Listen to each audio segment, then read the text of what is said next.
Everybody, welcome to another episode of Impact Theory. I am here with Daymond John. What is up, man? Thank you so much for coming on the show. Thank you for having me, man. Absolutely a pleasure. I have to say that in researching you, I really resonate with some of the ideas from the power of broke to nobody's coming to save you, nobody's going to get you off the couch. That's on you. Where did that mindset develop for you? I've written several books, and I'm dyslexic, so it's challenging for me to write books. And I realized that the mindset of being able to apply something is first the negotiation you have with yourself on why do you deserve it? Why are you in your circumstances? What have you done wrong, and it's not too late to change it, or whatever it is. I mean, mental chains are the hardest to break.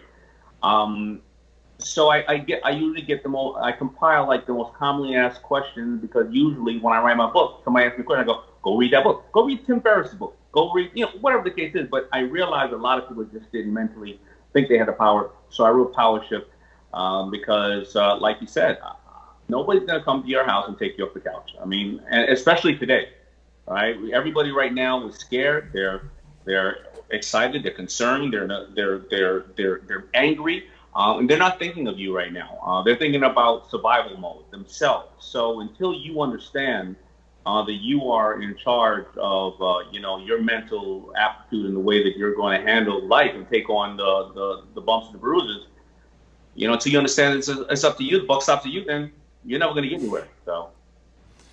Yeah, one thing that I have found very difficult to deal with is that it's really hard if somebody has that mentality that somebody has to give them power, or that somebody could even take power away from them. It's hard to get them to start taking action that's really going to help them. Do you have, say, magic words? If somebody's listening to this right now and they want you to be right, do you have sort of that key insight that helps people see, no, I really can do this?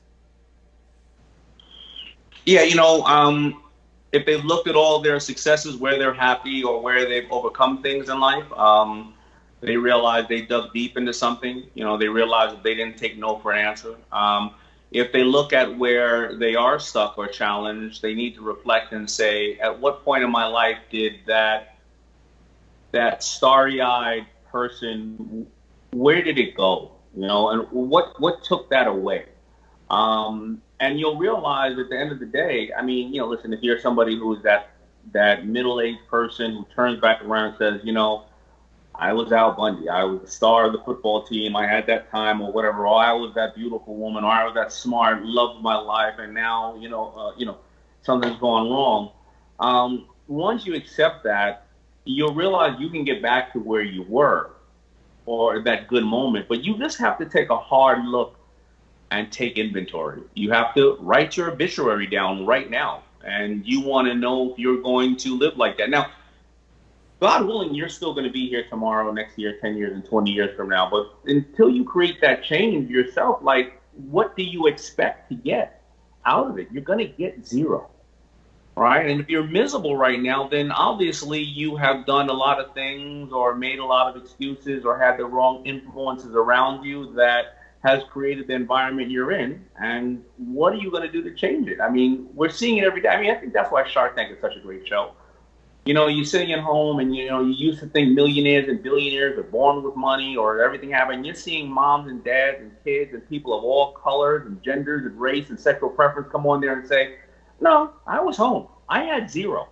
And I took this one sock and I made two. And then I made four. And then guess what? And I think that's why, it is. So to give you the short answer, it's taking a hard, deep look at your inventory of, what in life was your successes, what were your failures, and how did you learn from them? Taking an inventory of where do you want to go, how do you want to be seen? Taking inventory of what is your assets right now. Do you have a certain amount of time? Are you somebody that lights up the room when you come in? Do you want to cure somebody's problem? Do people love you? Are you willing to work harder than everybody else? Where is the empathy you see in the world that's going to need to be changed? So you take inventory of all these and you do some real soul searching, and you're at the first step of living a very fruitful life. And even if you don't get to where you want to be, at least you know you left it all on the damn field. What do you say though to people for whom the deck really is stacked against them? Like they're coming at it from a place that's harder than somebody else, you know, for better or worse. I think we'd all agree for worse that the luck, who you know, all of that stuff is not evenly distributed, right? So some people are they're certainly starting from a deficit. Do you give them a pass, or to you is it just sort of the nature of the beast that you have to outperform? I'm never going to give them a pass because my father left when I was 10 years old, raised by a single mother. I started working when I was 10 years old. I haven't stopped working ever since. I'm dyslexic. I got left back in school. I never went to college. I didn't know anybody with wealth. I grew up in a community that was riddled with crack, and half of my friends were dead or in jail by the age of 21. I'm short. I don't have no athletic skill. I can't sing and I can't dance really well. And I'm black, and I've been at the barrel of a cop's gun 3 separate times when my only crime was I had T-shirts in my back trunk and I was reaching for the stars. I've told I'll never be able to do anything in life, and now I'm a motivational speaker, 5-time author, best-selling author. I've been on a major network for 12 years. I've created a company that has influenced a good portion of the planet, and I've employed thousands of people and been able to change people's lives. You know, the reality is I'm never going to get away from being black, short, and dyslexic. That's just what it is. So let's get past that. I'm not going to get away from the fact that COVID is here. That's just what it is, right? So if I can do it, and this is one of the main reasons that I do write the books and I put things out, because I'm a prime example of simplicity, hard work, and common sense with morals, and being able to embarrass yourself, take affordable steps, and learn from them, and you apply that, you can do it. I do know it's hard, and reality is, I've met people that are more successful than me that had it harder than me. People that grew up in countries where they have to drink out of the same water that the animals drink out of. You know, that they've seen tragic things happen on a daily basis, you know. So, you know, it's out there. But we have two choices. To sit there and say, woe is me, and just be another one of the statistics, or to sit there and give it our best and learn from people like me who say, if my dumb ass can make it, then you can do it too. Dude, one thing that really inspired me in your story is your mom. I love the story of you taking her to the meeting with Samsung, and I thought that was brilliant. You're like, look, my mom's smart. Why wouldn't I bring her? What was it that she gave you mentally? Because it seems like you're, and maybe you had to overcome some crazy shit that was problematic from a belief system standpoint, but you seem to have been on the right beliefs pretty early. Did she instill you with stuff that allowed you to reach for the stars, even though you had what looked like, from anybody's perspective, to be a lot of things that had to be overcome? You know, I think the beauty of my mother is that she always tried, and she always educated herself. And even if she had a day job, she worked on some kind of night job or an other way to make money. But the key to her was that she educated herself, and she tried to educate me in real life experience. She, you know, listen, we're in a day and age right now where it's tough, right? And people are thinking that white people are the oppressor, or they have it better. Maybe they do, maybe they don't. Black people are being tortured, and there is no way out. Maybe that is the challenge. But what my mother did when my father left, she did a couple of things. Number one, the man who came into my life, who I happen to call my stepfather, he dated my mother for about 3 or 4 years, happens to be of the Jewish faith. He happens to be white. And I learned at that time, I educated myself, and I learned that people are people, and we have more in common than we have against each other. And his brother actually was one of the lead attorneys over here who helped to free Mandela, and I realized at that time, if you really look back, that whether it's civil war, or the civil rights, or apartheid, no oppressor was never overthrown without unity of all colors. So, number one, that opened my mind to a world of accepting people for people, and vice versa. Not letting people make me feel lesser of a person because of my color. I walked into the room as a man, and when I walked in the room as a man, a proud man, if you happen not to see my vision, then there's nothing for us to do. But the other side of it is, because we're different, we're going to get innovation because I'm going to share things with you that you may not know, and you're going to share things with me that we may not know. We're going to make money together.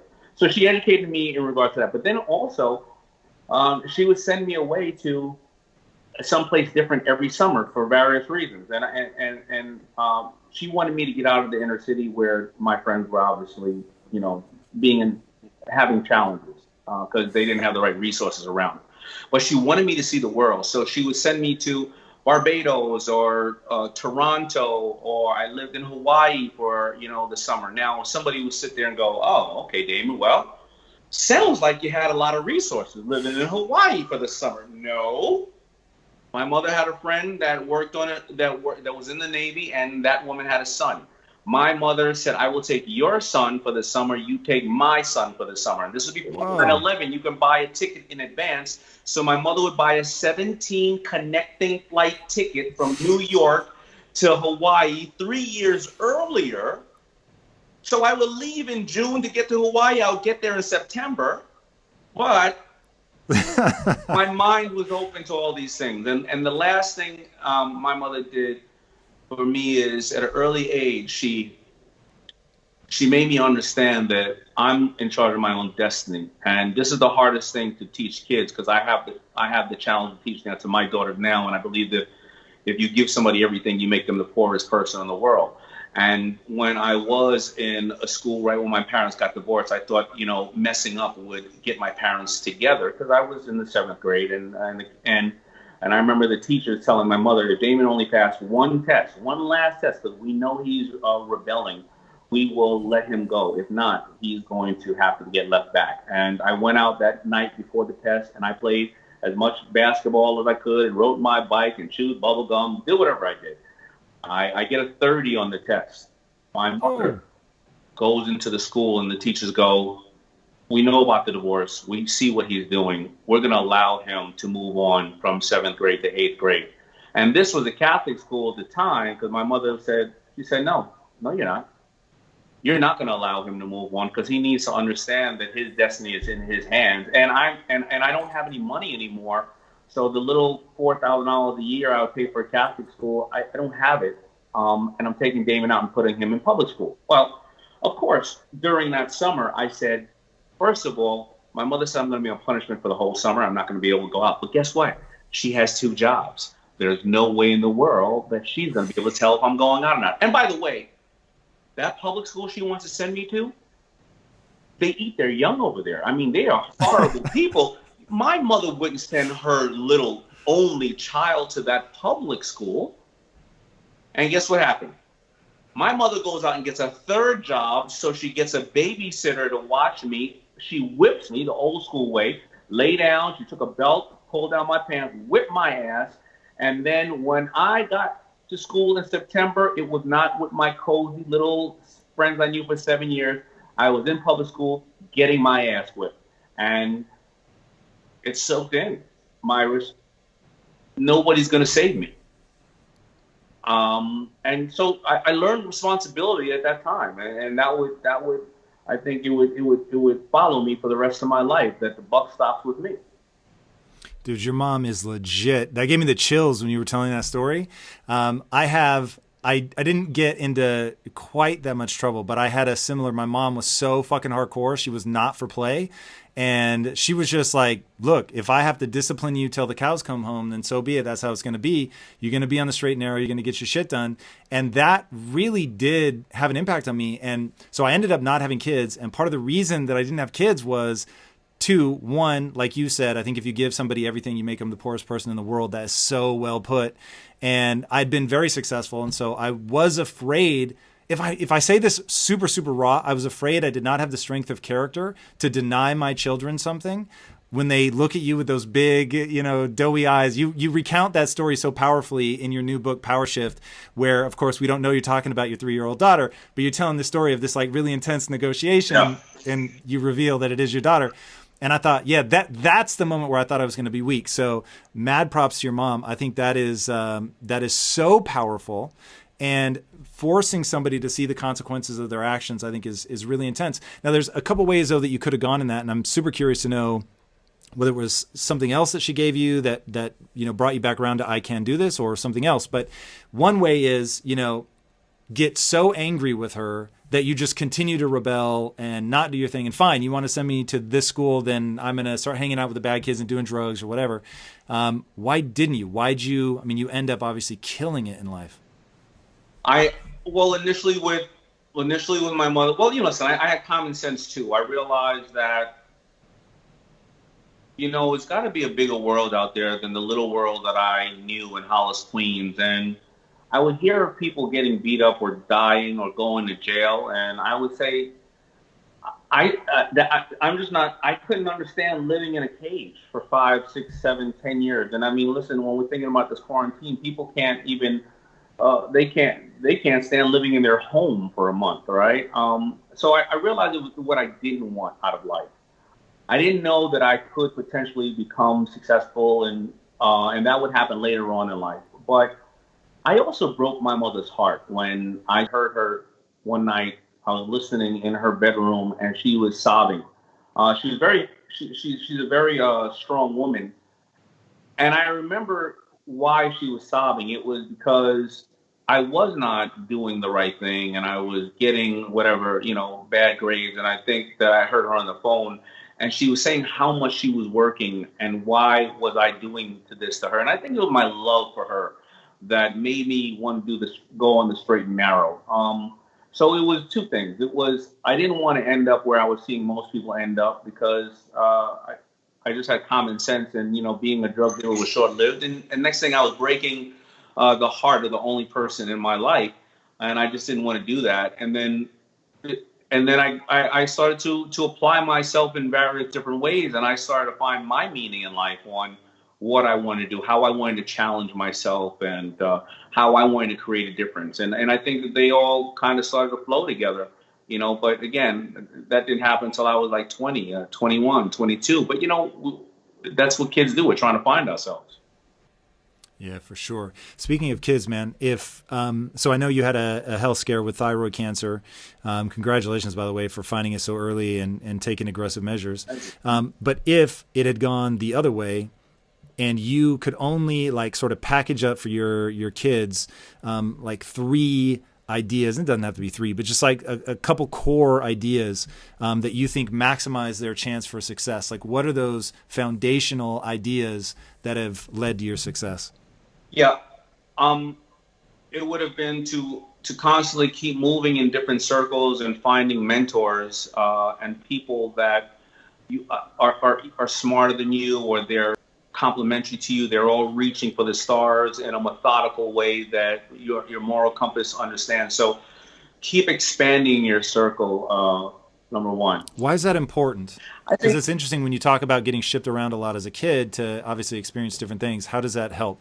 Yeah, I think a worldview, and I think different views make you a more well-rounded person, and I think that having empathy for other people makes you somebody who people want to be with, and you have better answers for things. I think that you'll see different races, religions, or colors of people, and you'll start to say, it'll broaden your mind. It really will make you want to educate yourself in different ways, and you may find something that you never would have thought of. You may find a love and a passion in a different area that you want to go into.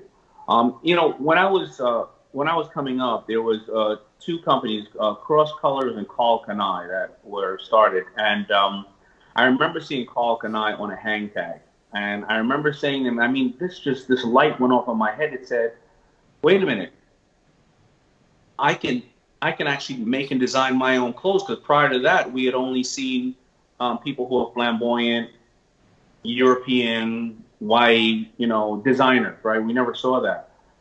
So the seeing of that person opened me up to say, maybe I want to try to make my own clothes and T-shirts. Now, that's point number 1. But also in my travels, I met a lot of people who were gay and white and brown and whatever the case is, and they became good friends of mine in my neighborhood. And listen, FUBU was very close to rap. It was about a music that I wanted people to enjoy, and I wanted to dress people for it. But it's a very homophobic culture. And to make a long story short, by opening up my mind to see that picture of that young man, by knowing people who have different sexual preferences, but knowing and loving them for who they were, I didn't mind becoming a designer, but all of my friends thought that I was gay at the time, and they stopped talking to me. But I was comfortable with my sexuality because I knew people who happened to be gay that were great people. I was comfortable being able to design because I saw this thing. So it was all these exposures to things that made me say I'm going to do this. Because a lot of the things that we see people, that hinder them is because they don't think it can be done, because they think people will laugh at them, because they haven't seen somebody else do it that looks like them or who believes in the same thing they believe in. And I just think that those are the things that that's why I would share with my daughters, to go out and meet as many people in the world as they can, and also to not lock themselves down until they're 35 years old or older, because, for the first 15 years of your life. Lock themselves down, meaning marriage? Marriage, yeah. Because I believe that for the first 15 years, you're somebody's daughter or son, right? And if you're going to live to hopefully be 100 years old, after that, you're going to be somebody's husband or wife, then somebody's parent, then somebody's grandparents. I want my daughters to travel the world and know who they are just for 10 years, right? From 20 to 30, 20 to 35, whatever case. If that other person you want to get married to, if they're not there, then screw them. I didn't say don't have a boyfriend, but don't let them be you for a period of time. Know who you are, what you truly want out of life. And then last but not least, I would tell my daughters to constantly educate themselves, So those are the things that I would push on them. No, I love that, man. I think those are amazing things to push on somebody. You mentioned education with your mom as well, and I wanted to ask you then, how did she educate herself? Was it just buying books, library card? I'm guessing this is way before the internet. So what was she doing to further her education? Yeah, she would read, newspapers. She would go to the library and pick up books and stuff. And she would also, if there was a way to do it, meaning she read a book or no, she wanted to make a blouse for herself, she would then actually hands-on try to do it.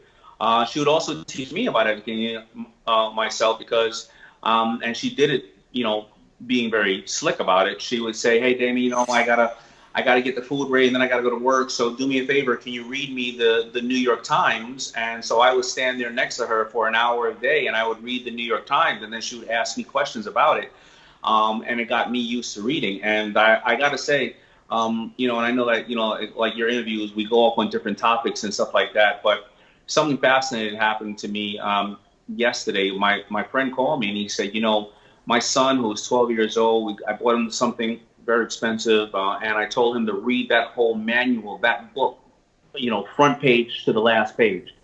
And he was online, and he said all his friends were laughing at them because kids no longer want to read. That's crazy. They're reading memes, or they hit the top hit on Google, and they want to read little things like this because there's too much information out there, and whether it's good, bad, or indifferent, they don't have the attention span anymore because, our buddy Seth Godin will say they're not making any more attention in this world. And the other thing, which is not that important, but his son does not know how to really write cursive. We're going into a new world where the kids are not educating themselves in certain ways, so I think that my mother teaching me, even though I was dyslexic, how to sit down and have the patience to read something fully through, a full book, is extremely important for parents to teach their kids today to get that discipline going early. Yeah, no question. And that whole notion of education, what it is, what topics matter, I think is really interesting. And I've heard you answer the question a lot of times, like, what would you have done different? And you always say financial literacy. You would have gotten that early. What are the topics that you think, like right now, if somebody's listening to this and let's say they're 14 or 15, and you just want to make sure that they're set up, what are the core things that they should be educating themselves on? So obviously financial literacy. What else? I think technology, any form of coding, any form so they can write their own code in their own line. I don't know how to do it myself, but I mean, this is where the world is going to be going. So I think operating those two things, and not as much as necessarily as as when we grew up, but of course, health. But a young kid at 14 years old, they're not thinking about much. They're not thinking about drinking a green drink, but that investment pays off in so many more dividends when you're 30, 40, 50, 60 years old. But fully, definitely educating yourself on some kind of the digital divide as well, obviously, is a big challenge, and financial intelligence. Those are the two keys. What do you think? So a lot of your advice, I find, sort of circles around leadership. You have really counterintuitive, and I would say as an entrepreneur, really insightful notions about motivating a staff, keeping them excited, keeping high functioning talent around for the long term. So where do you come down on, is leadership something that people can learn about? If so, sort of what are some key tenets? And then, how do you think about deciding, am I an entrepreneur? Am I an intrapreneur? Is there anything around those things people should be getting clarity on? Yeah. So the first part about entrepreneur and intrapreneur is, I think that all people should think like entrepreneurs, even working within a system, because then you'll have more. And what does that mean exactly? That is the basics to entrepreneurship is that you're seeing a problem that you figured at first somebody else is going to solve, but you decide that nobody else is solving it. You're going to take on that problem. It is taking affordable steps, so you can act, learn, and then repeat. Entrepreneurs. Because I've read your stuff, I know what you mean by affordable steps, but give people like a super quick example from the early days of FUBU. This is your rise is one of the most instructional, educational, inspirational rises of any entrepreneur ever. Yeah. It'd be great for people to get just a little taste. Yeah. So, the theory of me having a clothing company and going into stores, and there's one way to look at it. Hey, I'm going to have a clothing company, and I'm going to take out a loan, and I'm going to, get some samples, and then I'm going to go around to the stores, or I'm going to market it, or I'm going to go online, and I'm going to put up a store, and and I'm going to invest in an online site. I'm going to invest in social media. Maybe I'm going to do some Facebook ads, and I'm going to have a good amount of inventory, right? And that wasn't my way of doing it, not because that couldn't be possible. It could be possible in whatever form back then, meaning I'll get a boutique or I'll get a kiosk or whatever the case is, but I didn't have any money. So taking affordable steps was something that I was able to do. I was able to get $40 and make 80 hats and go on the corner and stand on the corner and sell them and make $800, and then get a couple of T-shirts and sell them. And it always went affordable, boom, boom, and then a step back, right? Because I would be learning during the course of the process, right? So I made the hats, made $800. All right, so let me go and buy $800 worth of T-shirts at $10 a pop. That is 80 T-shirts. And what I'm going to do is I'm going to buy 8 colors, right? I'm going to buy black, blue, green, red, blah, blah, blah, blah, right? But because I did that, what did I learn?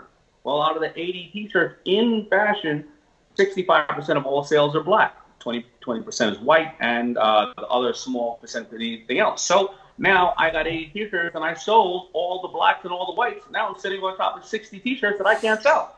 All right, so now I fall back. So the next time I then finally get some money, I buy more black, I buy more white, right? I took an affordable step. Well, then I realized that my customer wanted only double XL, because at that time, double XL was cool, baggy. If the kid was 95 pounds holding a brick soaking wet, you know what I did? I took a small shirt and I cut the small out and I put double XL in the damn shirt. So that's why affordable steps are important, because you act, learn, and repeat. And I closed FUBU down 3 times from 89 to 92 because I ran out of capital. But I ran out of $500. I ran out of $1,000. And the business kept calling me back. People would say, I saw the shirt, I love it. And I got this euphoria feeling. I said, I'm going to do it again. I'm going to start up again. So when I see really, truly successful entrepreneurs, they failed 6 or 7 or 8 times. They started a company. They didn't have all their legal in place. They closed the company down. Started it again. They didn't have their accounting. They had their legal, but they didn't have accounting. Started again. Legal, accounting, They didn't have distribution. Started again. By the time they get to their eighth company, they're like, yo, I got all this shit worked out. But they took affordable steps. Yeah, I love that idea of affordable steps. I think that's so important. People also should know that when you first really started getting recognized, you were already 10 years in. Like you said, you'd shut it down almost 3 times. So getting that this is a long road that you're going to be going, that it better be something that you're passionate about. I always tell people, look, the success is not guaranteed, but the struggle is. So if the struggle is guaranteed, you know the shit is going to be hard. No matter what you do, then it better be something that you care about, because that's going to be the only thing that keeps you sane as you're trying to build this thing. Yeah, that makes a lot of sense to me, for sure. Yeah, and as we talk about the leadership stuff, and you know, I love to simplify it. I think that's what makes me excited about stuff. You know, I've been to many speaking engagements, and I've seen a lot of things where people are, you know, they're PhDs and they're talking so great about the information, but it's going over my head. I love to share with people my story and what I've done, because I shared it in simplistic form, because sometimes people can get intimidated by what they see out there and people they see out there. But my leadership theory is that as a person of color who felt like there was a glass ceiling in various places that I may have worked, I never wanted people to feel like there's a glass ceiling working for me. Also, that's really interesting. Can we drill into that? So when you were coming up, and are we talking at Red Lobster? That's the only place I've heard of. I'm sure there were more in your story. In life. Because when I was coming up, how did that internalize for you? Were you like, man, fuck, I know I'm not getting opportunities because I'm black, or what was that? No, my feeling was, it'd be hard for me to go after opportunities because I've never seen somebody on TV that looks like me, that wasn't music related or in sports. And at that time, we didn't have the internet, so we couldn't get to see amazing business people of color, which there are millions of them, and they're amazing people. I would work as a foot messenger for a company called First Boston that happens to be a venture capital firm. And when I would have my paycheck every 2 weeks and I could afford a $4 hamburger, I would go upstairs to the corporate dining room, and there were no women and there were no people of color there. So I felt that society only rewarded a certain person, or they actually held other people back. So as I would grow my career in my office was United Nations. I couldn't care who you were, whether it's your education level or whether it's your color. Okay, yes, I did want you to be educated if you were my attorney. I wasn't hiring an intern for my attorney. But other than that, I believed also that, the theory of being an entrepreneur is I'm making $10 right now, but I'd rather give you 2 and I'd only take 8 because collectively now we're going to make 12 and vice versa. But I never believed that no matter what job you were doing, were you ever beneath anybody else. You had to be able, in my company, you talk to the boy or the girl in the mailroom the same way that you talk with respect to the CEO. Because somebody's dedicating themselves to you, you have no right to say that you are a better man or woman than that person, because that person has family, that person has love, and that person is a person. So I think that is where my leadership mentality has come in from, and as well as how can I have people be entrepreneurs in my company if they're not rewarded for potentially taking small steps and trying to do things outside of the box, as long as it's morally correct with what we're doing, and as long as nobody else gets hurt. So I have those. That's just been my way of leadership. And I'll be very honest, I don't like, when my company was big and we had 300 or 400 people working for us internally and another couple of thousand externally, I didn't like it. So I also take my hat off to those who can move 10,000, 20,000. What was it that you didn't like? I felt like at that time, listen, I came up, in the streets, and I wasn't as educated a lot of times in certain leadership, and I didn't realize for every 50 people, you may need one HR person. So I had an open door policy, and I felt like I was a shrink, all the time. And I did want my people to feel comfortable to come and be able to speak to me. But again, I also, and that is my leadership way, I also have a massive amount of respect for people who can move 10,000 people in unison, and lead people. So there's going to be a million different ways to be a leader. So if you're not looking for education for most roles, I get the thing about you want your attorney to be really well educated. But if you're not looking at education, you don't give a shit about skin color. What is it about? What is it you're looking for? Is it a trait, personality type? Like what do you go for? Yeah, so definitely it is a trait. It is a problem-solving trait. Personality-wise is I have to like you, or I feel the team has to like you, because you're not going to get too much production out of people that have conflict and or don't want to work with each other, because whether it's on Zoom, whether it's an investment, whether I'm employing somebody, can I sit next to you for 8 hours a day, 5 days a week for the next 5 years of my life? And if I can, and I'm excited about it, and you're a problem solver, well, then we're going to have innovation. We're going to have, it's going to be, infectious for the rest of the team. And we're going to set a culture that people want to be part of, and you're going to retain more people, because if you have heavy turnover, a lot of work stops. Number one, you may be creating a competitor of yours, because that person sees where you're doing wrong and says, I can do it better.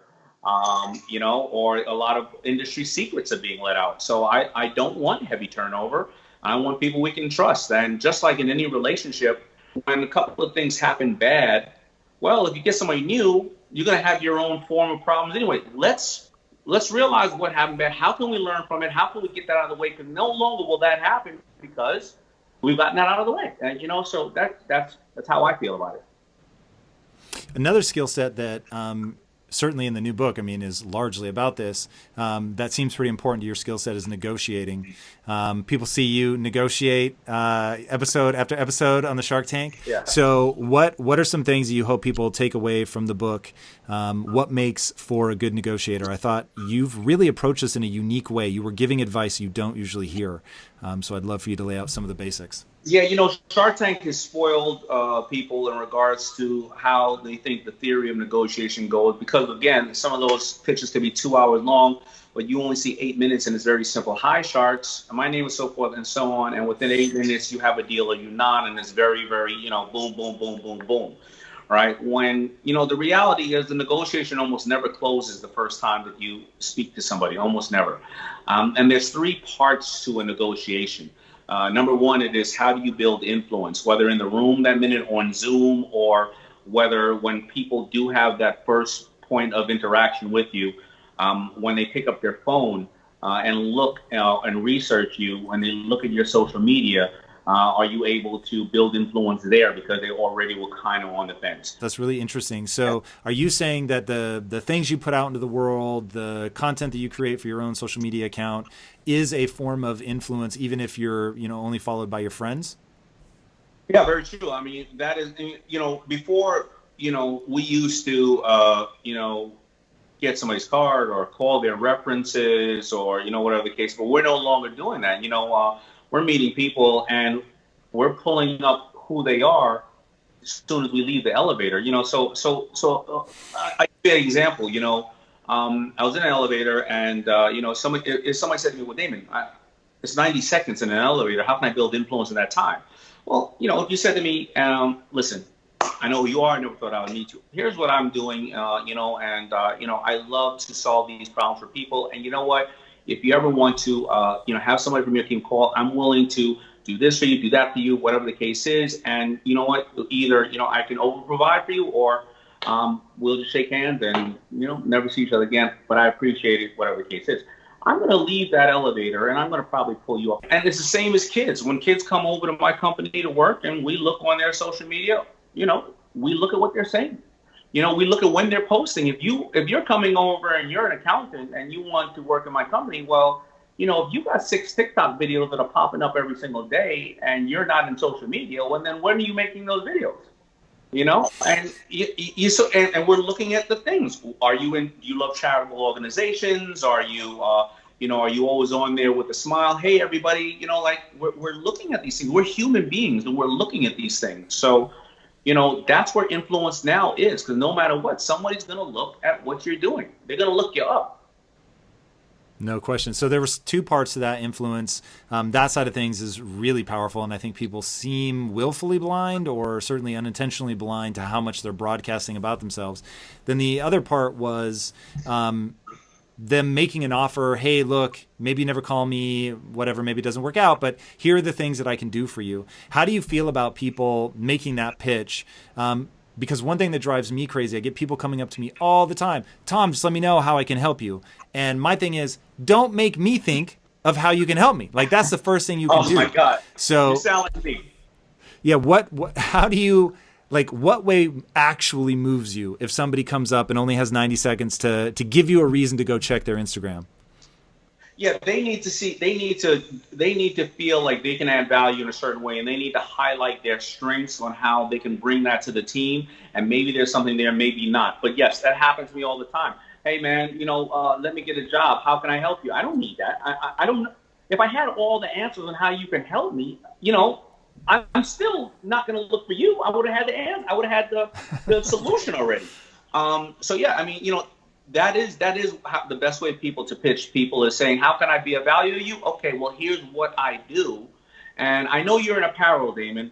I do this or I do that. I'm a pay-per-click expert on Google. I can do this on Facebook pages, or I'm a great editor. And here's where I can help you with an apparel. I may say, my apparel is covered, but I didn't realize that you can do that. I'll give you a shot at another company that I'm working on. Is this within your skill set? And you either say yes, no, or indifferent. Yeah, that's huge. Letting somebody know, like, even what you do. I'm always telling people, look, just tell people what you're up to. Tell them what your skill set is. When you find somebody that needs that thing, then it can be a tremendous fit. Like, there's invariably something that, I mean, this is even more true for you because you have such a portfolio, but there's so many different things I'm looking for in sort of abstract areas of the business that if somebody lines up on one of those abstract things and you tell me in an elevator or elsewhere, it's like, oh shit, okay, I actually do really need that thing. Yeah. That's super interesting. But if you're just asking me, I don't know what you know. So then it becomes this impossible situation where you're asking me to do work just to like possibly have something to do with a random stranger that I actually have no incentive to figure out how we can work together. So, all right, if influence is the first of the three parts of your strategy here with shifting power, what are the other two? Well, the next one is going to be negotiation. And I love the old sayings. I mean, they're around for a reason. It's not what you accept, it's what you negotiate. And but people, again, like Shark Tank, they don't realize that the best part of negotiation is what's in it for the other person on the other side of the table, because that person has their own challenges. And a lot of people get thrown off a negotiation because they don't ask the right questions, and they may not have the amount of empathy they need. If I'm talking to you and, Did you say empathy? Empathy, yeah.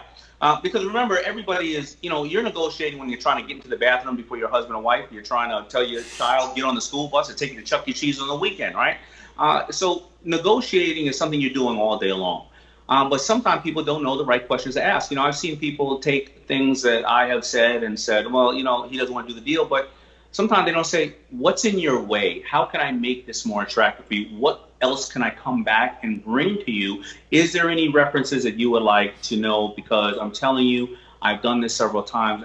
And by the way, even if we do this, if you have a challenge, then I'll find ways to dissolve it fairly quickly. You'll get your money back, whatever the case is. But a lot of people are so transactional, and they just want to have the conversation, and that's part of the negotiation process. But however, most deals don't happen, as I said, the first time you see somebody negotiate, but you see somebody or you talk to somebody. But the following part is, how do you nurture that relationship way after the initial contact point? Because that person is either going to recommend you to many people, not recommend you to many people.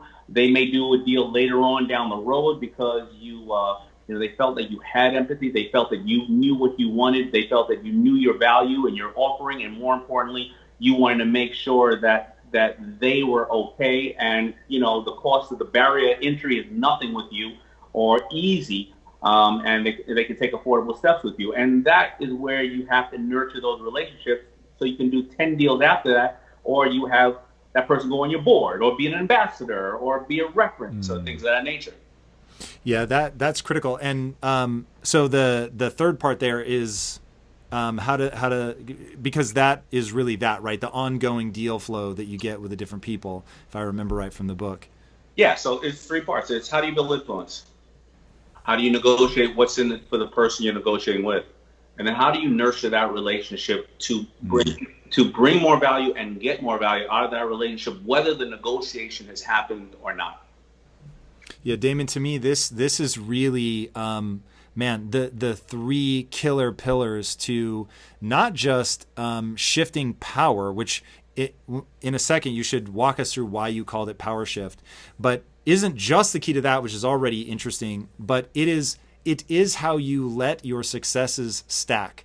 And one of the things that's so intriguing about your career is that you've been able to branch out into different areas and continue to win, obviously as an entrepreneur, but now as talent as well, as an investor, as a motivational speaker, which we haven't even touched on. So you've really gone into all these different areas. But when I think about the three things that you just outlaid, that is what I talk a lot about, the physics of something. Like when you get to the place where it can't be reduced anymore, and the way that you laid that out, especially nurturing a relationship, because you never know where that is going to go, having empathy, which is interesting. I don't hear a lot of people talk about that, certainly not in the context of negotiation. It really adds up to something pretty special, which is that it will get better and better and better for you over time. So even if you sort of lost in one deal, if you have a good relationship with them, it's like that loss will pay dividends. And I'm assuming that the loss is just you left some money on the table out of empathy or just not being overly aggressive or whatever the case may be. But now it's like you've got a partner that you can go back to again in the future. Is that sort of one of the core things that you teach young entrepreneurs? I do. I teach them that they're solving a problem, and they need to have empathy for everybody on the other side of the table. People want to always feel like you're in their corner. They want to feel like you understand their challenges and you respect and value them. If they're looking at it as you're just a number or they're just a number, then they're not going to want to do necessarily more with you. And that's what I find. Of course, there are the exceptions, but having empathy is what I think is the biggest thing that all people should have. And I just think that it makes you a better person and it makes people feel appreciated. People just want to feel appreciated. So if you're rocking the empathy and you're really asking yourself, like, how do I make this a win for the other person? How do you avoid getting taken advantage of? One, the other person might not be as empathetic as you. Two, they might just outright be going for the jugular. And especially if you're new, man, there's so many creative ways to negotiate that a lot of people just don't know, don't understand. What are some principles for how to not be taken advantage of? Yeah, well, first of all, when I'm saying be empathetic, I'm saying that it needs to be a win-win for both parties, but I'm not saying to be taken advantage of. But I think what you bring up is a really good point, is know where your line is drawn. Know what you are willing to deal with or not. Go in the room knowing what you're willing to deal with and stand firm by it and have no problem telling somebody where it's at. Some people are going to go for the jugular, and that's okay. Maybe they've been trained like that. Maybe they grew up watching too many Wall Street movies and that's just what it is, or they're not as mature at that point in life, or just that's what they do. But you can still have empathy for somebody going for the jugular too. You have to find empathy for anybody. Mr. Scrooge still has a heart. There's something, Kevin O'Leary has a heart, believe it or not. But if you're empathetic to him, saying, all right, are you a VC that basically says, you know what, you need to be out of all your, you need to have your business open and close your investment in 7 years, 3 years? Is that what you need for the projections? Do you need to tranche the money in different ways? Okay, if we do that hard deal of yours, I think I can over-provide. There's some triggers that I can get some bonuses because, listen, we're going to do it your way. Well, then how are you going to incentivize me? Well, dude, I love that you're out there trying to inspire people and motivate them. I think it's critical. And I also think that your advice is real and it's good. And if people take it, their lives will be better, which is the barometer by which I judge all advice. So, man, keep doing it. I think it is absolutely fantastic. And, we're obviously in a super weird time, but your message about no one is coming to save you, but you can do this. You can make the change. You can learn. You can educate yourself. No matter how the deck is stacked against you, like, you got this. I think it's phenomenal, man. And I hope people continue to flock to you in that message. And thanks again for being on the show. Where can people find you? That is the right question. Yeah, I know. And thank you for all you do. And we got to do this again because the time went by so quickly and because we're having a really great conversation. Of course, people can find me on social media. I'm at The Shark Daymond. My name is spelled Daymond, like Raymond with a D.